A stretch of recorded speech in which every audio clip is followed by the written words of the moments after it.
Solution की property हम यहाँ पर देखेंगे कि ये जो सॉल्यूशन होता है जो हम बनाते हैं, चाहे वो होमोजीनियस हो चाहे वो हेट्रोजीनियस हो, उनकी प्रॉपर्टीज़ क्या क्या होती हैं। तो यहाँ देखते हैं।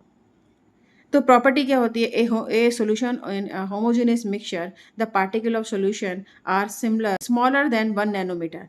तो जो हमारा ये यहाँ पर हम ये बात ध्यान रखें कि हमारा जो मिक्सचर है वो होमोजीनियस होना चाहिए। जो होमोजीनियस मिक्सचर है उसके अंदर जो पार्टिकल्स डिजॉल्व हैं वो उनका जो साइज़ है, उनका जो डायमीटर है वो 10⁻⁹ मीटर या फिर हम 1 नैनोमीटर इसको हम बोल सकते हैं कि साइज़ का होता है। ठीक है, so they can not be seen by the naked eye, और इसको हम नेक्ड आई से नहीं देख सकते क्योंकि ये पार्टिकल बहुत छोटा है, 10⁻⁹ मीटर है, इसको हम 1 नैनोमीटर बोलेंगे। Because of very small particle size they do not scattered a beam of light passing through a solution, so the path of light is not visible in the solution.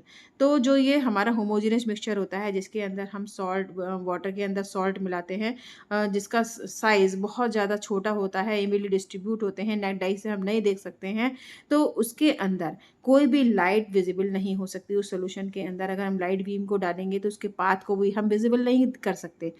The solute particle cannot be separated from the mixture by the process of filtration. The solute particle do not settle down when left undisturbed that the solution is stable.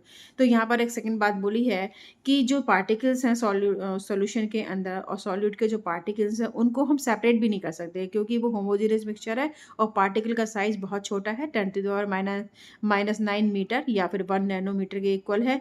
तो particle का size बहुत छोटा है, तो अब उसको filtration के through भी अगर हम उसको सेपरेट करना चाहेंगे तो वो नहीं हो सकता। ठीक है, तो ये हमारी हो गई सॉल्यूशन की प्रॉपर्टी।